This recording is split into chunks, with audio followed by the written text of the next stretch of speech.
Varovanie. Toto video je len pre edukačné účely. Takže vás zdravím.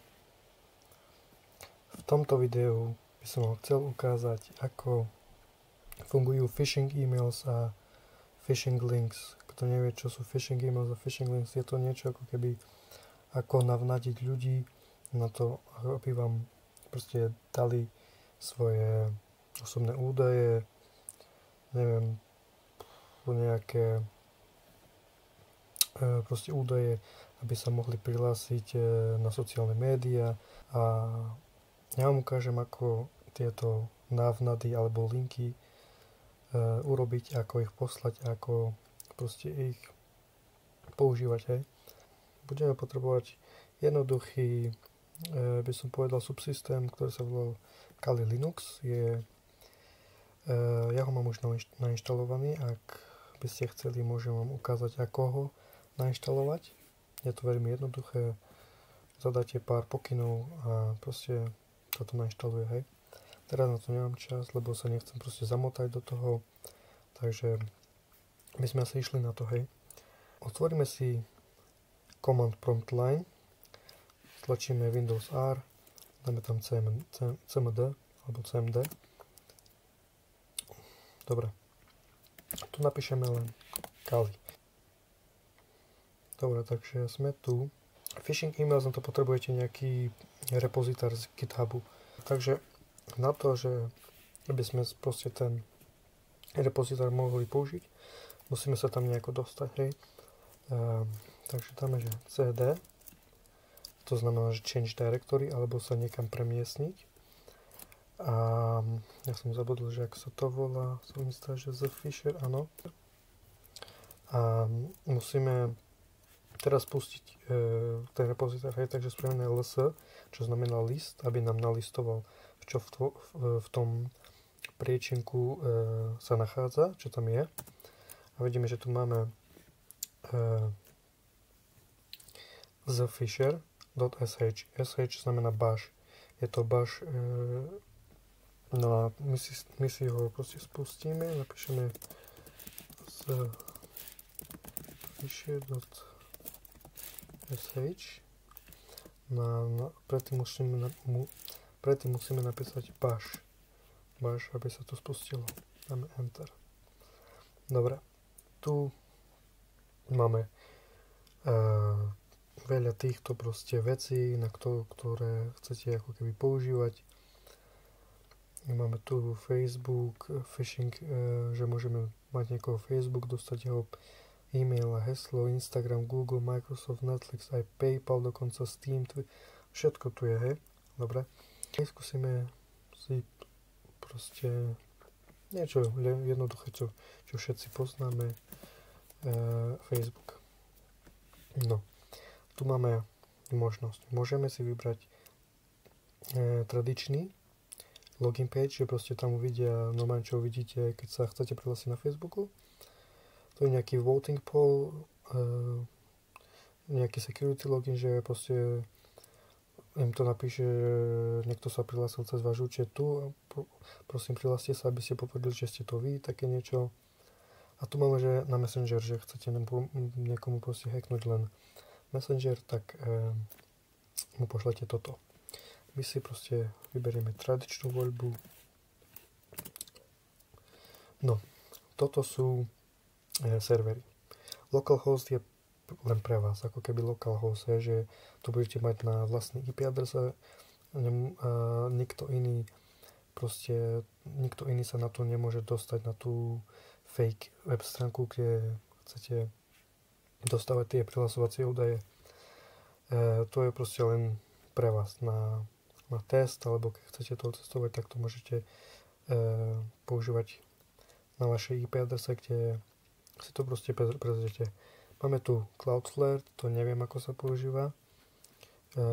A máme tu aj Local Expose, to je asi najľahšie.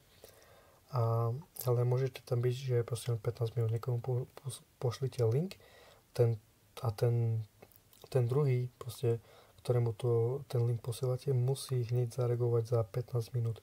Inak budete musieť vytvoriť iný link a myslím si, že to bude ešte viac podozrivé, hej. Takže my si proste vyberieme 3 a budeme sa modliť, aby ten dotyčný, komu ten link posielame, to videla za 15 minút. To proste otvoril, hej. Dobre. Na to nepotrebujem custom port, ale ako chcete vy proste, ja tu budem používať normálne, že ten defaultný.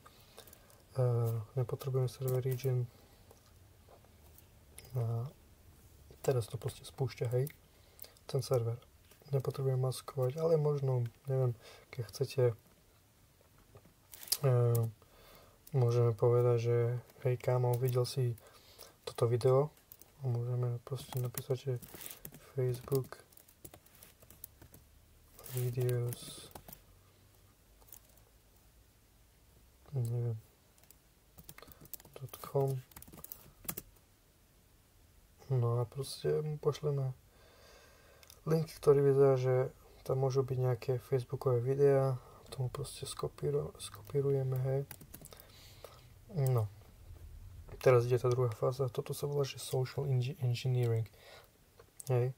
Ja proste napíšem niekomu e-mail, môžete to napísať proste, že kamarátovi, sestre, babke, hej, že čekuj toto.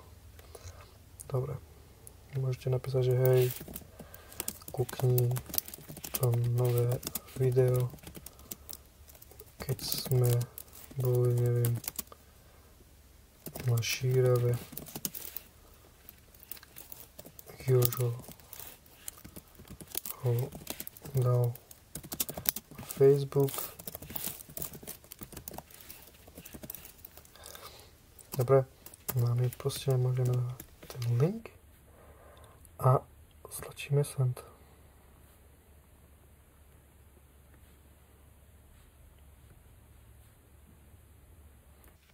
Dobre, takže e-mail sa asi poslal, ja si otvorím nový počítač a uvidíme, ako toto zareaguje, hej.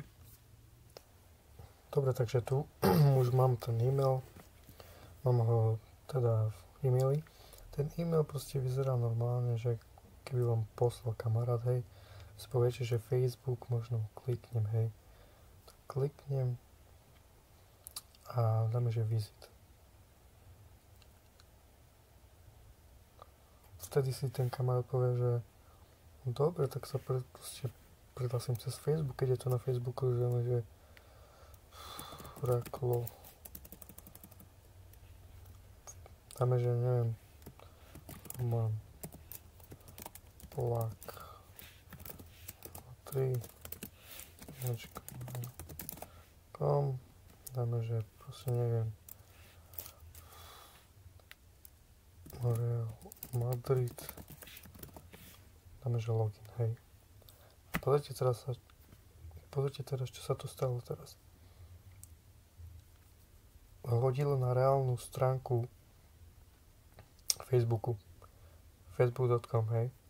On sa myslel, že možno som zle zadal heslo, hej, tak povede, prihlási sa na Facebook, hej, normálne, že no on, čo nevie je, že proste, keď on klikol na ten link, hneď sme mu ukradli IP adresu, toto je reálne moja IP adresa, tak to proste smažem.